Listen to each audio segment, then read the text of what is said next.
My name's Nicholas Patrick. I'm the Fertiliser Production Superintendent at CSBP Fertilisers. I look after the granulation plant, the super manufacturing plant and the Flexion manufacture. What's currently happening in fertiliser operations is it's a broad team. So the production team is currently running all three facilities, so we're making every product that we can possibly make. The maintenance team, what comes with that is they're supporting us to keep our plants running and reliable while spending a lot of time maintaining and working on corrosion work around our dispatch facilities. It's all about preparing for the season to come from every possible team within the business.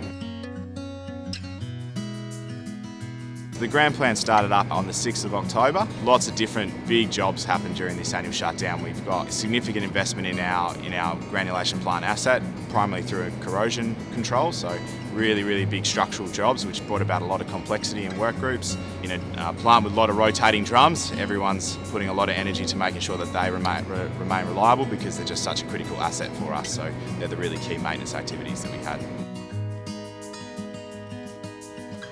The super plan's pretty straightforward. What we're trying to do is make as much product as quickly as possible, get it down to country works and into our regional areas. That investment in operational expenditure really helps free up massive storage volumes throughout the Kwinana storage facility.